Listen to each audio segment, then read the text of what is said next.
الحمد لله نحمده ونستعينه ونستغفره ونعوذ بالله من شرور أنفسنا ومن سيئات أعمالنا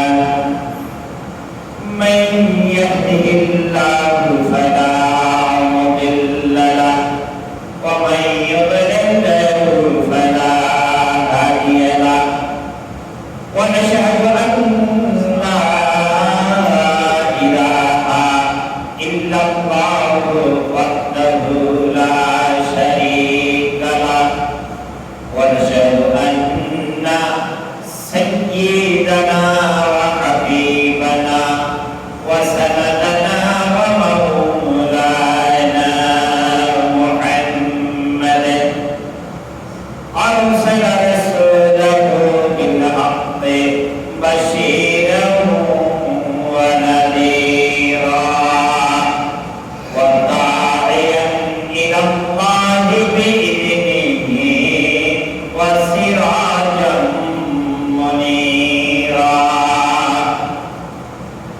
فقد قال الله تعالى في القرآن المجيد والفرقان الحميد وإن شكري أعوذ بالله من الشيطان الرجيم بسم الله الرحمن الرحيم إن كنتم تحبون الله فاتبعوني يحببكم الله ويغفر لكم ذنوبكم والله غفور رحيم وقال تعالى بشان حبيبه إن الله وملائكته يصلون على النبي يا أيها الذين آمنوا صلوا عليه وسلموا تسليما اللهم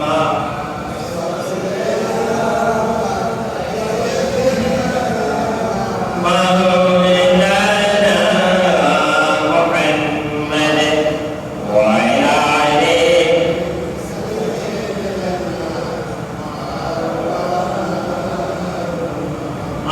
اللهم صل على سيدنا مولانا محمد وعلى آله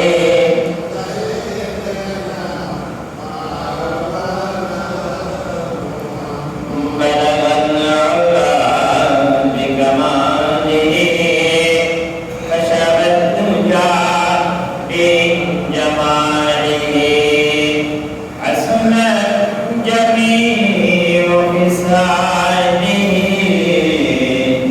صلوا عليه وآله وعزز محترم إمام صاحب tiga ulama ikram musalli alaihi juga khaira.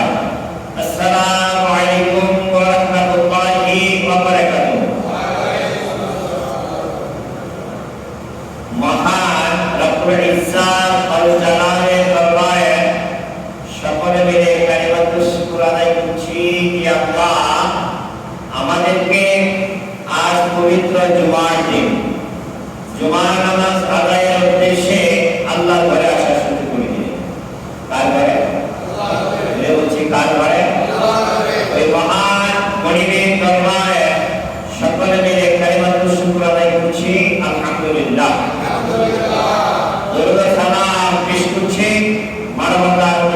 প্রিয় মহান শিক্ষক সাইয়্যিদুল মুরসালিন আশরাফুল আম্বিয়া নবী কুল শিরোমণি মুহাম্মদুর রাসূলুল্লাহ সাল্লাল্লাহু আলাইহি ওয়াসাল্লামের প্রতি সম্মানিত উপস্থিতি, আমরা জানতেছিলাম রাসূল সাল্লাল্লাহু আলাইহি ওয়াসাল্লামের সিরাত।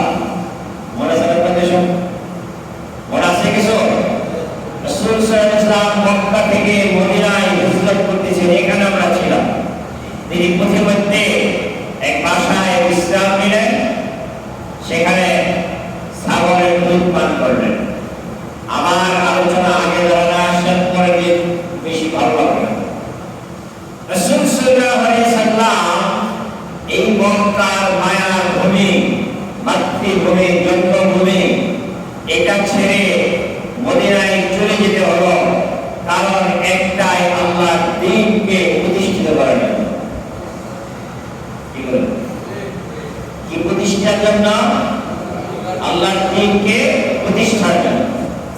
এই মক্কার জীবনে তিনি জেল কাটছেন, মক্কার জীবনে নামাজ পড়তেছেন, তার উপরে মাথার মধ্যে আবু জেহেলের দুষ্টিরা দাড়ি চাপিয়ে দিয়েছে। ছেড়ে দিয়েছেন? দিন কি আমার রাসূল ছেড়ে দিয়েছেন? এখানে শিক্ষণীয় হলো যে আমার উপরে জলযাত্রা, জেল-জুলুম, নির্যাতন, কুৎসা যাই আসুক না কেন, আল্লাহর দ্বীন থেকে আমাদের সরাতে হবে। কি বলেন, ঠিক না? আমার রাসূলের থেকে ভালো মানুষ পৃথিবীতে আসে নাই, আসবেও না। সবাই কি একমত? সবাই একমত? এই পৃথিবীটা ছেড়ে সকলে চলে যেতে হবে। আমি যখন পরকালে উৎপাদিত হব, আমার লাশ যখন কবরেই প্রথম রাখা হয়, রাখার সময় বলা হয় বিসমিল্লাহি ওয়া আলা মিল্লাতি রাসূলিল্লাহ। বলে কিনা? এবারে বলে কিনা? আমার আপনার ছেলেরা ভাই বোনেরা, বন্ধু বান্ধব, আমি যখন কবরে যাব, কবরে যাওয়ার সময় তারা বলে দেয়, আল্লাহ তোমার নামে তোমার রাসূলের গলায় রেখে গেলাম। বলে কিনা? কথা বলে না? বলে কিনা? তার মানে হলো ওই পারে যাওয়া একটাই দল থাকবে, সেটা রাসূলের দল। রাসূল ছাড়া অন্য কারো আদর্শে ওই জায়গায় গেলে পাড়ি জমানো যাবে না। পৃথিবীর একটা মানুষও আমার রাসূলের সুপারিশ ছাড়া জান্নাতে যেতে পারবে না, ঠিক না? যদি তাই হয়, আমি আর আপনি যখন কবরে যাই, কবরে যাওয়ার সময় আমার ছেলে, আমার ভাই, আমার বন্ধু বান্ধব এই কথা বলে দেয়, আল্লাহ গো তোমার নামে তোমার রাসূলের দলে আমি রেখে গেলাম। আমার জীবনটা সারাটা জীবন কেটেছে রাসূলের দলের বিরুদ্ধে চলেছে। আমি আর আপনি, আমার আপনার দল হয়েছে মানুষের তৈরি করা, রচনা তৈরি করা, আইন পাশ করার মধ্য দিয়ে আমি জীবন কাটাচ্ছি। মানুষের তৈরি করা দল, তৈরি করা আইন আর কানুন প্রতিষ্ঠার সংগ্রাম আমি জীবনটা ভর করেছি। আর মরার সময় যদি বলে দেয়, আল্লাহ তোমার নামে তোমার রাসূলের দলে রেখে গেলাম, বলেন রাসূল দলে নিবে নাকি? বুঝতে আসলে মনে হয় নিবে নাকি? পুরা মানুষের দলে নেয় না। এই যে রাজনীতি চলতেছে দেশে, যদি এক ছাত্র, এক যুবক কোন দলে যদি যোগদান করে, দেখবেন হাতে তালি দিয়ে তাদেরকে গ্রহণ করে নেয়। নির্বাচন যদি শেষ হয়ে যায়, নির্বাচন শেষ হয়ে গেলে আর কোন মানুষ দলে যোগাতে চায় না। ভাইয়া বললাম নাকি? নির্বাচনের আগে এই দলে যে ভাই থাকে প্রবেশ করো, মানুষ দলে নাই, ভোটের দরকার। সম্মানিত ভাইয়া আমার, আমি আর আপনি যখন মরে যাব, সেখানে যারা আর আমল করা যাবে না, সেখানে রাসূলের দলে আর যোগার করার সুযোগ নাই। রাসূল শুধুই দেখবেন এই দুনিয়ার জীবনটা আপনি আল্লাহর আইনে রাসূলের দলে চলেছেন কিনা। যদি আপনি আল্লাহর আইন আর রাসূলের দলে চলে যান, তাহলেই সেদিন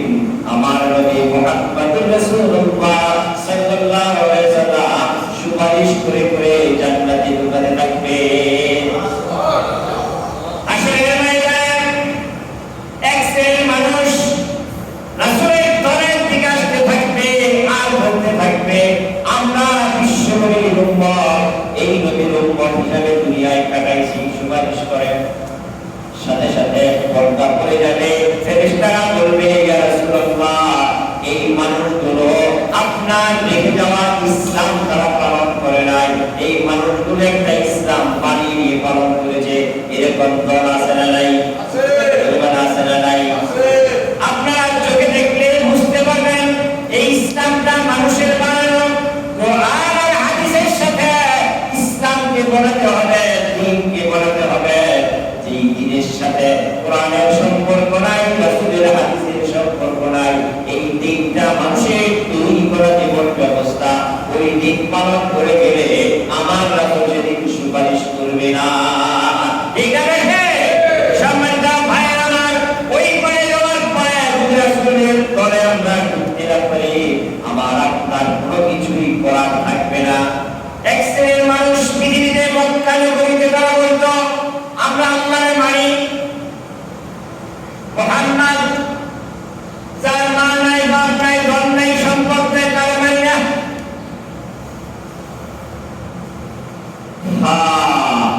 আমরা নেতা যদি কাউকে নেতা বানাই, নেতাটা যদি একটা নেতা অথবা মনে করেন মিনিস্ট্রেট চেম্বারে যখন যান, তার কার্যালয়ে যখন যান, তার আদালতে যখন যান, এই রিক্সাওয়ালা গুলা না কার গুলা এটা দেখার কোনো সুযোগ নেই। আছে? মনে করেন আপনার এলাকার আপনার চিন্তাও করেন নাই এই ছেলেটা এত দূর চলে, এই ছেলেটা লেখাপড়া করছে, পুলিশে সেটা বিসিএস পাস করে মিনিস্ট্রি হয়ে গেছে। আপনি এলাকার চেয়ারম্যান, আপনি বলেন এই চেয়ারম্যান হওয়ার পরে মিনিস্ট্রির যেই চেয়ারে বসে ওই চেয়ারের পাশে গিয়ে আপনাকে চেয়ার দিব?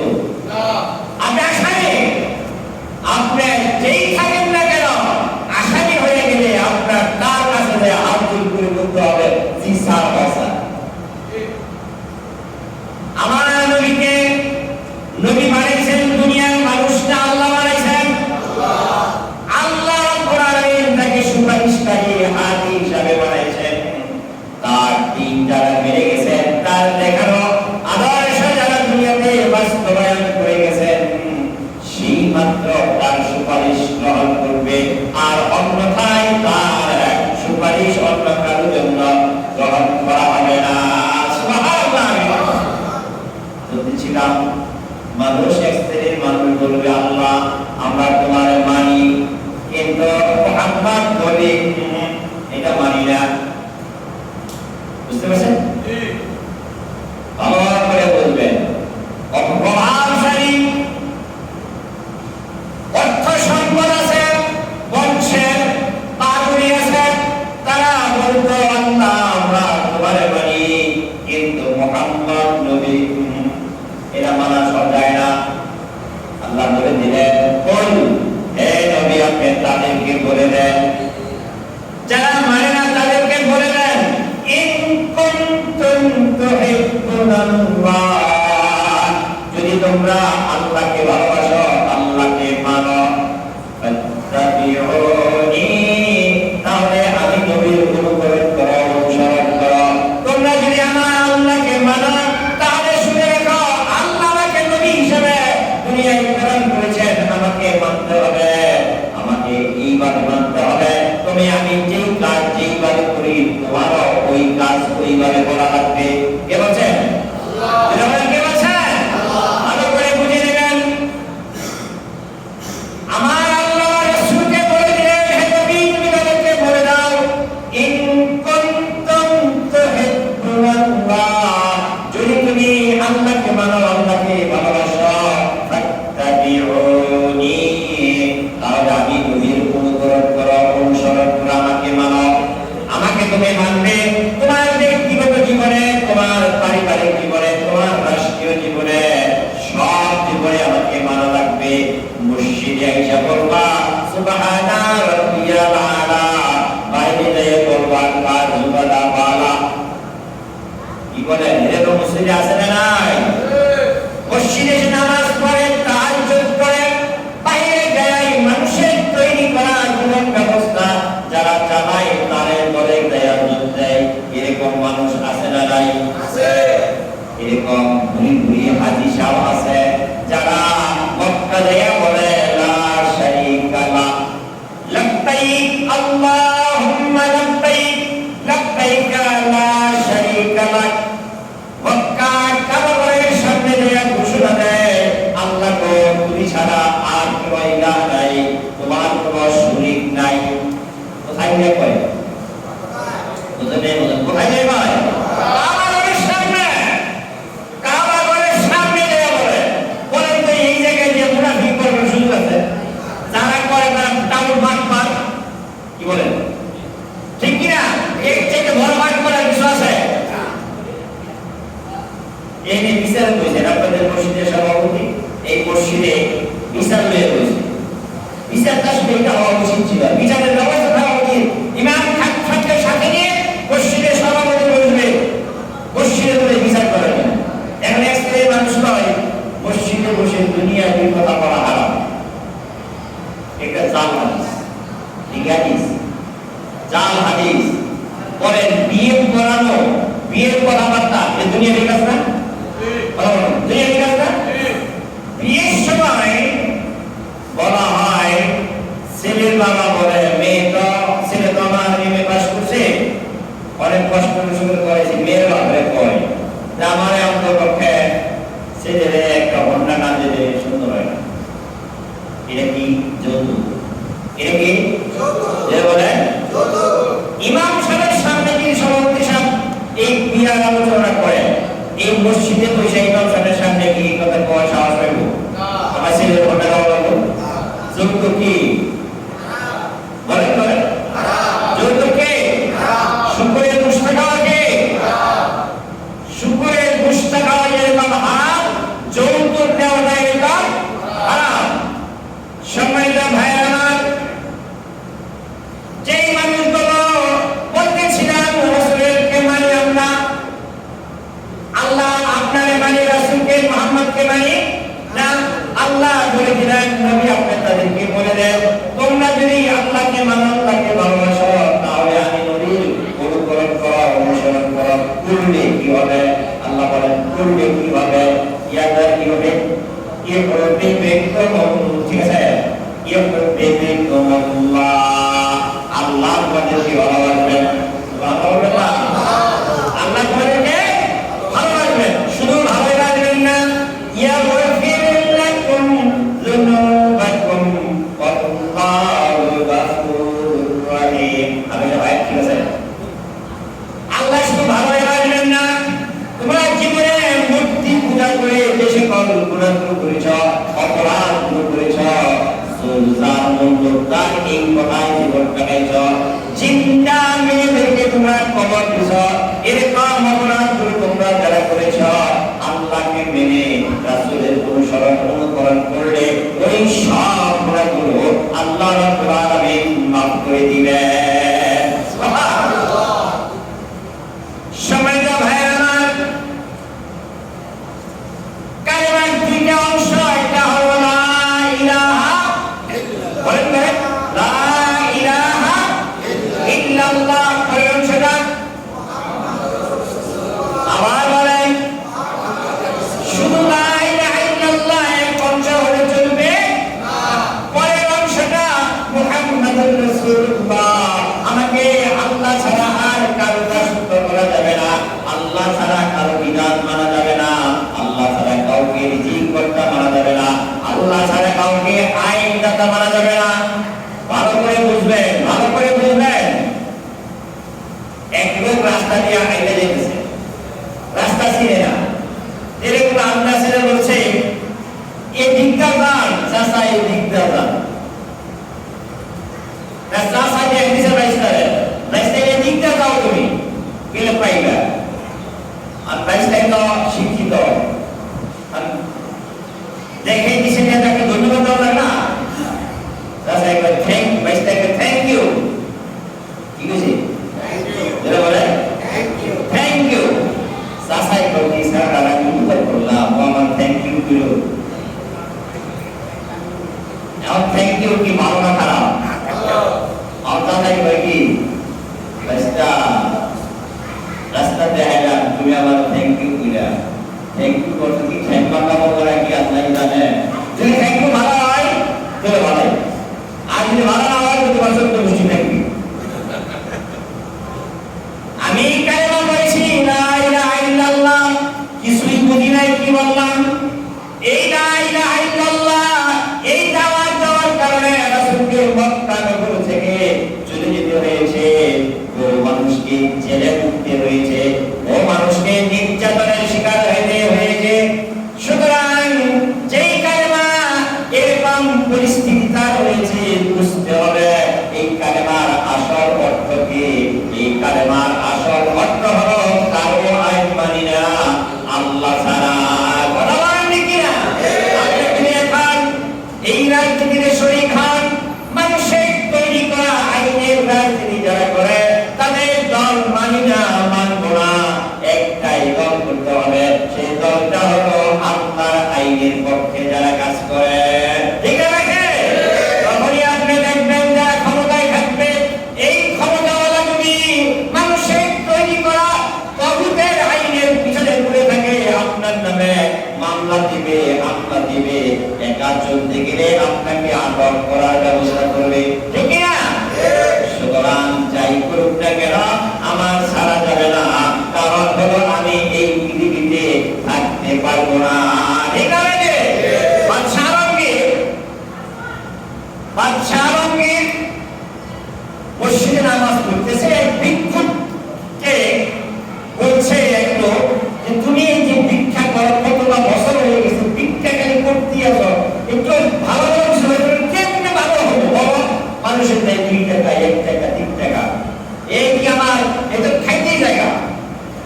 কয় তুমি দেশের বাদশাহে চলে যাবে না? বাদশার কাছে একদিন যাইবা, উনি একবার দিলে তোমার জীবন ভিক্ষা করা লাগবে। চিন্তা ভাবনা করছে বলে যাই, কেমনে পাইতে পারি, কেমনে পাইতে পারি?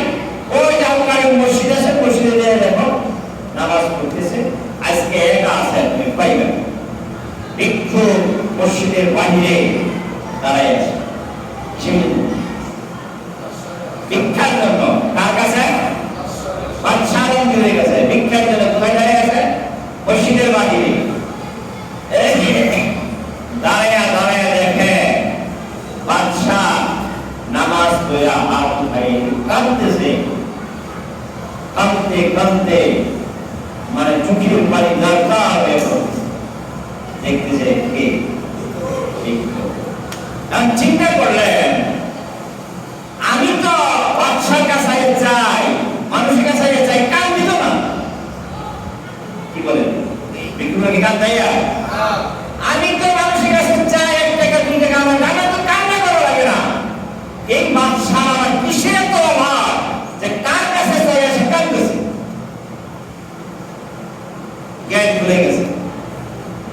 খুলে যাওয়ার পরে বাদশা আসছে, মোনাজাত করে তুলসী তুলছে বাহিরে যেতেছে। যাওয়ার পরে ভিক্ষুককে দেখা বলতেছে, ভিক্ষুক সালাম দেখায় জায়গা বলছে, ও মিয়া তোমার লাগে যেমন ভিক্ষুক ভিক্ষুক আসছিল, তুমি চাইলা না? ভিক্ষুক বলতেছে, বাদশা চাইতে এসেছিলাম, কিন্তু আমার অন্তর চক্ষু খুলে গেল।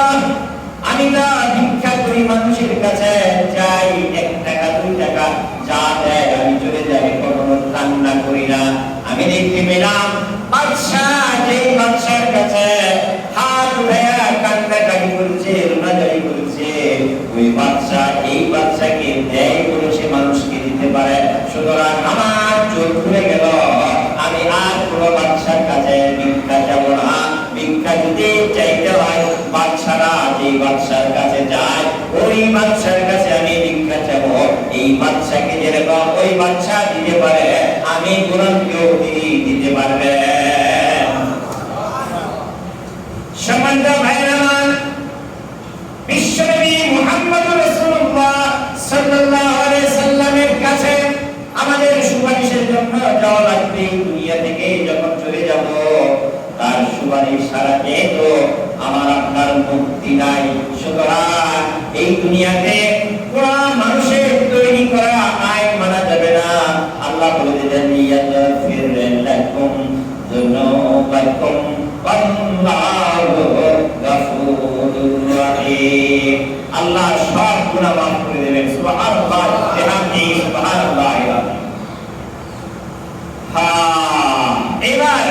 রাসূলের আদর্শ মেনে গেলে কি হবে এই দিকে আমরা একটু যাব। রাজি আছি ইনশাআল্লাহ? মানুষটা কবরে যাওয়ার পরে দুই তবকার মানুষ কবরে যাবে। এক তবকা হলো মুমিন, আরেক তবকা কাফের। একটা মুমিন মুসলমান আর একটা কাফের। সম্মানিত ভাইরা আমার, মানুষ যখন কবরে রাখা হবে প্রথমে তাকে জিজ্ঞেস করবে প্রশ্ন কি মান রব্বুক। প্রশ্ন কি বলেন বলেন মান রব্বুক, তোমার রব কে? ওমান নবিয়্যুক, তোমার নবী কে? ওমান দীনুক, তোমার জীবন ব্যবস্থা কি? এখন বলে জীবন ব্যবস্থা রব যদি আল্লাহরে মেনে যায় তাহলে আমরা সেদিন উত্তর দিতে পারব। যদি মেনে না যায় উত্তর দেওয়া যাবে? মা ছেলেকে বাজারে পাঠাইছে 20 টাকা দিয়ে, রান্না করবে, তেল নাই, যা তেল লেগা, সে বাজারে দিয়ে 20 টাকা দাম মার্বেল কিনছে। মার্বেল কিনা আইসে 1 ঘন্টা পরে ভাই আর মায়ের দোষে ধরে ভাই তেল করে দেরি গুলিকে কই আসি। প্রশ্নের উত্তর সে জানে না, বলে নাকি জানে না? সে আসে কোথায়? খেলায়। আসে কোথায়? দেখো দেখি কইবার মার্বেল উত্তর দেয়া না, দেয়া পারে না। মায়ের চাইতে কষ্ট জানা আছে কিন্তু উত্তর দিতে মানে রব্ব, তোমার রবকে উত্তর জানা আছে। সবাই বলবে রব্বি আল্লাহ, কিন্তু যারা আল্লাহকে রব মানে নাই, তেল কিনা ছাড়া তারা মার্বেল কিনছে। আমি কি বুঝাতে পারছি আপনাদেরকে? মোটামুটি বুঝে যাচ্ছে? তেল কিনা ছাড়া যা মার্বেল কিনছে সে বলতে পারবে না আমি মার্বেল কিনছি, এ কথা বলার কোনো সুযোগ বললে ঠেকাওয়া বড় করে কিনা সেদিন বলতে হবে যে মানুষটা এই দুনিয়ায় আল্লাহকে রব মেনে গেছে, আল্লাহর বিধানগুলো মেনে গেছে, আযান হলে মসজিদে আসছে, আর রমজান আসলে রোজা রাখছে, বাইরে তার রাজনৈতিক জীবনটা আল্লাহর আইনের মধ্যে কাটাইছে। এই মানুষটা সেদিন বলতে পারবে রব্বি আল্লাহ। আরেকটা হাদিসে এরকম আসছে, মানুষটা যখন ঘুমাইয়া থাকবে তার প্রশ্ন করে জন্য ফেরেশতারা যাবে, বলবে মানুষ প্রশ্ন করবে, এরকম একটা সময় আসবে তারে জাগাবে। ফেরেশতারা নামাজ, রোজা, হজ, যাকাত, কালেমা, কোরআন তেলাওয়াত কবরের চতুর্পার্শ্ব দিয়া বেষ্টন হয়ে থাকবে, এই কবরবাসীকে জাগাতে দিবে না। সুবহানাল্লাহ। তারা আমলগুলো বলবে, যা প্রশ্ন করেন আমাদেরকে করেন।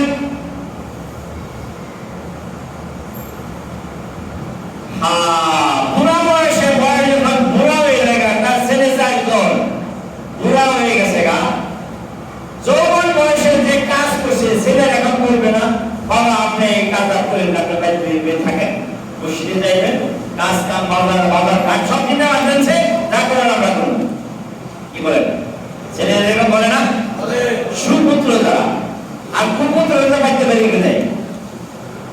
আমি সুপুত্র দিকে আসতে যাচ্ছি, ছেলেরা বাবারে বলা, বাবা তোমার বাজারে যাওয়ার দরকার নাই, বাবা অফিসে যাওয়ার দোকানে যাওয়ার দরকার নাই, কি লাগবে খাওয়া নিয়ে এনে দেবো, জীবনটা বড় খাইলে আমাদেরকে বড় করেছেন। কি বলে? ছেলেরা এটা বলে। আমলগুলো বলবে ফেরেশতারা আমাদেরকে কষ্ট করে আমাদের ঘুম হারাম করে দিয়ে নামাজ পড়ছে, রোজা রাখছে, এই কোরআন তেলাওয়াত করছে, চোখে দেখে নাই, তারপরও কোরআন তেলাওয়াত ছাড়ে নাই। আজকে আল্লাহ এই বান্দাকে কোনো প্রকার ডিস্টার্ব হতে দিব না, তাড়াতাড়ি বলো তার কষ্টের জবাবগুলো আমরা দিয়ে দিব। চলে যাবে, আসবে জান্নাত থেকে একজন হুর আসবে। সুবহানাল্লাহ। কি আসবে? হুর আসবে,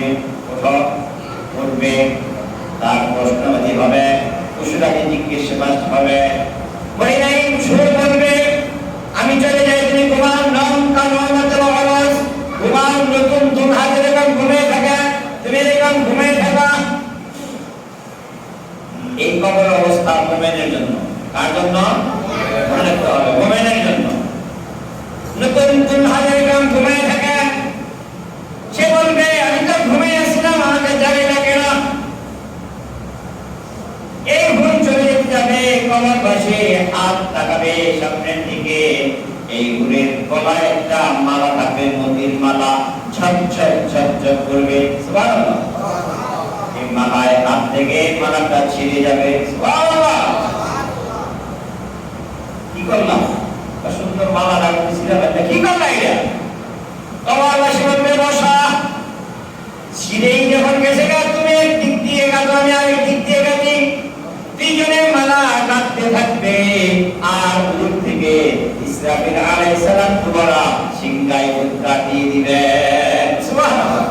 হাজার হাজার বছর, লক্ষ লক্ষ বছর চলে যাবে, কবরবাসী টের পাবে না। কারণ একটাই, এই মানুষটা জীবন কাটাইছে আল্লাহর দ্বীন প্রতিষ্ঠার জন্য, সুবহানাল্লাহ। কবরের জিন্দেগি যখন শেষ হয়ে যাবে, সমস্ত কবরবাসীদেরকে জান্নাতের দিকে নিয়ে যাবে। ওয়াসিকাল্লাযীনা তাকাউ ইলা রাব্বিহি যুমারা। ঠিক আছে, কবরবাসীকে ধাক্কায়া বলবে তাড়াতাড়ি চলেন, তাড়াতাড়ি চলেন। কবরবাসী সামনে যায়, কিছু দূর যায়, দেখবে দুনিয়ায় এরকম গেট জীবনেও দেখে নাই, এরকম সুন্দর একটা গেট তার জন্য ফেরেশতারা বানাইয়া রেখেছেন, সুবহানাল্লাহ। কিছু ঘুরেরা শরবত তৈরি করেছে, কিছু গিরমানেরা পাখা লইয়া বাতাসে ঘুরতেছে, কিছু গিরমানেরা দোয়া করতেছে, চলতেছে। ইলাহি কারবার, পুরস্কার কার? যেটা বলবেন না আল্লাহ। এটা দেখা কবরবাসী এখানে স্থগিত করে বসে যাবে। ফেরেশতারা বলবে এটা কোথায় বসছেন? কবে বেহেশতেই তো বসছি। বেহেশত না পেলে আপনি দেখি, বেহেশত যাওয়ার আগে আপনাকে সম্বর্ধনা দেওয়ার জন্য গেট বানিয়ে রাখছেন ফেরেশতারা, সুবহানাল্লাহ। বিয়ে শাদীর মধ্যে দেখেন না গেট বানিয়ে রাখেন, নেতা গো দেখেন না সম্পদের জন্য। এখানে যদি এই আপনাদের আবকারী মসজিদে যদি মন্ত্রী আহে, গ্রাম বাংলার এলাকাগুলোকে আমাকে একটা গেট বানা, হাতিমারা এলাকাগুলো আমগো একটা গেট বানা, লালদিঘা এলাকাগুলো আমগো একটা গেট বানা। মানে অন্যান্য বাস্তব চলছে, চলছে না? হারে পোষা মন্ত্রী তার জন্য যদি কিছু পাওয়ার জন্য গেট বানায়, সে পরিশ্রম করে কান মন্ত্রী হয়েছে, এই আল্লাহর বান্দা আরামের ঘুম হারাম করে দিয়ে তাহাজ্জুদের নামাজ পড়ছে, এই মানুষটা জীবন বাজি রেখে আল্লাহর দ্বীন কায়েমের আন্দোলন করছে। সুতরাং আল্লাহ রাব্বুল আলামিন এই বান্দাকে ফেরেশতাদের ঢোকানোর আগে তার সম্মানের জন্য, তার ইজ্জতের জন্য 7টা অভ্যর্থনা গীত বানিয়ে রাখবে, সুবহানাল্লাহ। মানুষ যখন জান্নাতে চলে যাবে, জান্নাতে যাওয়ার পরে তার যে সুব্যবস্থা আল্লাহ রাখছেন, ওয়াহুরুন ঈনিকা আমসালিল লুউলুইল মাকনুন জাযাআন বিমা কানু ইয়ামালুন লা ইয়াসমাউনা ফিহা লাগুওয়ান ওয়ালা তা'সীমান ইল্লা কিলান সালামান সালামা। আল্লাহু আকবার। সেখানে তাদের জন্য হুর থাকবে, ডাবর ডাবর চোখ বিশিষ্ট হুর থাকবে, তাদের চামড়াগুলো গোশতগুলো এরকম থাকবে, তার চামড়ার ভিতরে হাড় আছে, হাড়ের ভিতরে যে মগজ আছে, এইগুলো বাহির থেকে দেখা যাবে, সুবহানাল্লাহ। বিশ্বনবীর হাদিসে বলেন, একটা হুরে শুধু যদি বঙ্গোপসাগরে পড়তো, কোন সাগরে পড়তো, সাগরের পানিগুলো মিশকে অম্বরে পরিণত হয়ে যেত, সুবহানাল্লাহ। আল্লাহ রাব্বুল আলামিন বলেন, ফিহা ফাকিহাতুম মিম্মা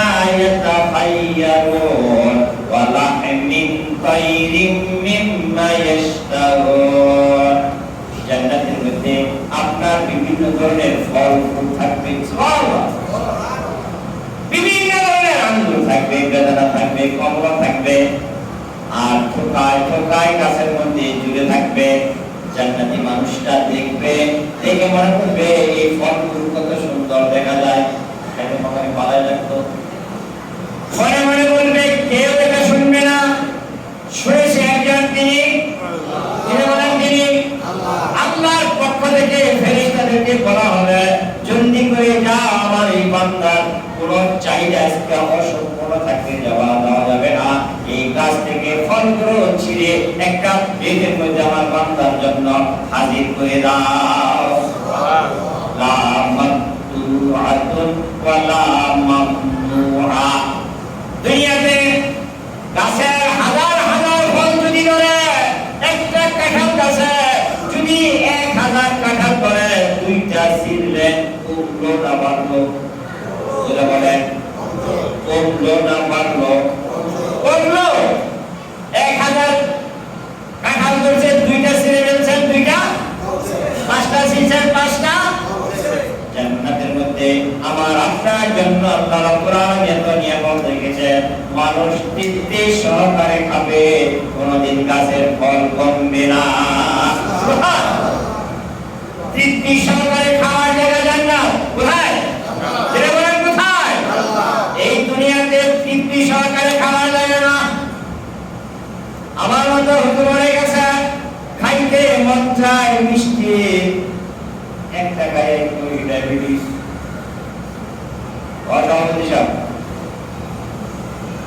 ভাই একটা খায় একটু ডায়াবেটিস, আর ভালো যেত না। বুড়া যদি ভালো করে খাইতে বসে, মুরগির রান দেয়, গরুর গোশত ভুনা করে দেয়, কতক্ষণ খাইয়া পায়, আর বিস্তারে বসতাও নাই। কথা বলবে কেন? এরকম আর বিস্তারে বসতাও নাই, এখন আর খাইতে পারবো না। খাওয়ার চাহিদা পুরো হওয়ার জায়গা জান্নাত, সুবহানাল্লাহ। মানুষ খাবে, তৃপ্তি সহকারে খাবে, পেট ভরে যাবে, সেখানে পায়খানাও নাই, প্রস্রাবও নাই, একটা জীবন দিবে, সব হজম হয়ে যাবে। এরকম একটা জীবন আমার আপনার আসুক, আমরা চাই।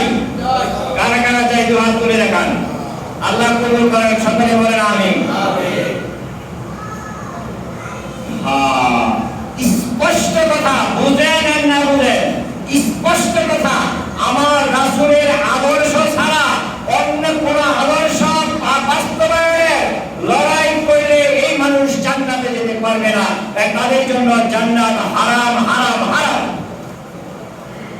নেতা মানতে হবে একজনকে, তিনি মুহাম্মাদুর, বলেন মুহাম্মাদুর রাসূলুল্লাহ। আপনি যার আদর্শ বাস্তবায়নের জন্য লড়াই করেন, এই পৃথিবীতে আমার রাসূল ছাড়া কোন নেতা বলতে পারবে না জীবনে একটা মিথ্যা বলে নাই, পাবে? জামাত ইসলামের নেতা বলেন ডক্টর শফিকুর রহমান সাহেব, জামাত ইসলামের লোকেরা যদি বলে আমাদের শফিকুর রহমান সাহেব জীবনে একটা মিথ্যা কথা বলে নাই, এই চ্যালেঞ্জ তারা দিতে পারবে না? পারবে না, পারবে না। আওয়ামী লীগ যারা করে তারা দিতে পারবে শেখ মুজিব জীবনে একটা মিথ্যা বলে নাই, মানবেন আপনারা? বিএনপি যারা করে তারা যদি বলে আমাদের নেতা জিয়াউর রহমান সাহেব জীবনে একটা মিথ্যা বলে নাই, মানবেন? একটা মানুষ আছে, একজন ব্যক্তি আল্লাহ নিজে করে নির্বাচন করে পাঠাইছেন, একজন ব্যক্তি, তিনি আমার নবী মুহাম্মদুর রাসূলুল্লাহ সাল্লাল্লাহু আলাইহি সাল্লাম। তার জীবনে হাসি ছিল, কোন মিথ্যা করে বলে নাই, কোন প্রতারণা মানুষের সাথে করে নাই। সুবহানাল্লাহ।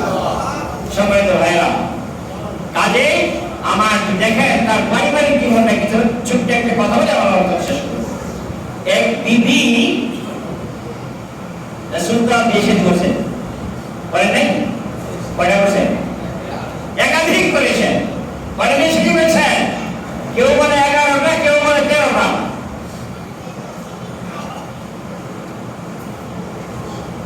এক বিবি আবার প্রশ্ন করতেছে, ইয়া রাসূলুল্লাহ, অনেকগুলো বসছে, হাসির সাথে প্রশ্ন করেন, ইয়া রাসূলুল্লাহ, আপনি কারে বেশি ভালোবাসেন? এখন বলেন 3-4টা বউ এক জায়গায় বৈশা যদি বলে রাসূলের কারে বেশি ভালোবাসেন, আর সেখানে যদি রাসূল একজনের নাম বলে বাকিগুলো বেজার হবে না? হ্যাঁ, দেখেন কি কৌশল।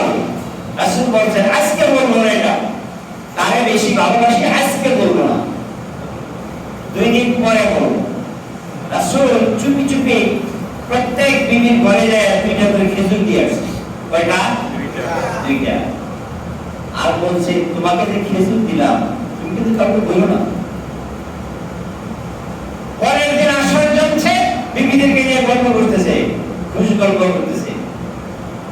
এটা শিখবেন, নিয়ে শিখবেন, বাড়ি বউ নিয়ে গল্প করবেন, হাসি তামাশা বউ নিয়ে করবেন। রাসূল বলছে একটা বিবাহিত পুরুষ তার বউর সাথে যদি মিষ্টি হাসি দেয়, যদি হাসি দেয়, তাহলে যারা হাসি দিল বউ এবং স্বামী এবং স্ত্রী উভয়ের আমলনামায় অবিবাহিত মানুষের 500 টাকা নফল নামাজের সওয়াব আল্লাহ তাআলা আমলনামায় দিয়ে দেন। সুবহানাল্লাহ, সওয়াব তৈরি দেখছেন। একটা বিবাহিত নারী যদি সাজুগুজু করে স্বামীকে দেখানোর জন্য, কারে দেখানোর জন্য? স্বামীকে দেখানোর জন্য সাজুগুজু করে, যতক্ষণ সে সাজুগুজু করবে ততক্ষণ সে নফল ইবাদতের সওয়াব পাবে। আবার দুলাভাইয়ের দেখানোর জন্য মনে করেন না, দুলাভাইয়ের দেখানোর জন্য সাজুগুজু করে এটা পাপ হইবে। কি বলতেছিলাম? প্রত্যেকের ঘরে একটা 2টা করে মুনাসাবের কথা। খেজুর যে পরের দিন আসর বসাইছে, এই তুমি এই প্রশ্ন করছিলে আমি কাকে বেশি ভালোবাসি। আমি এই প্রশ্নের জবাবটা একটু কৌশলে দিতে চাই, সামনাসামনি বললে খারাপ দেখা যায়, এবার বলতে চাই না। গতকাল রাতে যারা 2টা খেজুর দিয়ে আসি তারা আমি সবচেয়ে বেশি ভালোবাসি। ভালো হবে না? দেখছেন কি কৌশল। এখন হাফসা মনে মনে করে আমার খেজুর দিয়েছে, আমারই বেশি ভালোবাসে, খুশি না হাফসা? আবার আয়েশা মনে মনে করে হুজুরের খেজুর আমারই দিয়েছে, আমার সাথে করে কারে বেশি ভালোবাসে, আয়েশা খুশি। সুবহানাল্লাহ। রাসূলের ব্যক্তিগত জীবনী আল্লাহ তাআলা আমাদেরকে এর প্রতি আমল করার তৌফিক দান করেন। শেষ কথা, বিধান মানতে হবে আল্লাহ, বিধান মানতে হবে আল্লাহ, আদর্শ নেতা মানতে হবে মুহাম্মদুর রাসূলুল্লাহ। যারা কিনা এই বাংলাদেশে যারা কিনা বলে আমার রাসূলের আদর্শ বাস্তবায়নের লড়াই আসতে হবে, আমরা তাদের সাথে যেতে রাজি আছি। কথা বলেন না? আমরা তাদের সাথে যেতে, তারা ছাড়া যারা মানুষের তৈরি করে যেই নেতাই হোক না কেন, কোন নেতার আদর্শ আমরা মানতে রাজি না। আদর্শ মানতে হবে একমাত্র নেতা মুহাম্মদুর রাসূলুল্লাহ। রাজি আছি ইনশাআল্লাহ? আল্লাহ কবুল করেন, সকলে বলেন আমিন। ওয়া মা আলাইনা ইল্লাল বালাগ। আসসালামু আলাইকুম ওয়া রাহমাতুল্লাহি ওয়া বারাকাতুহু।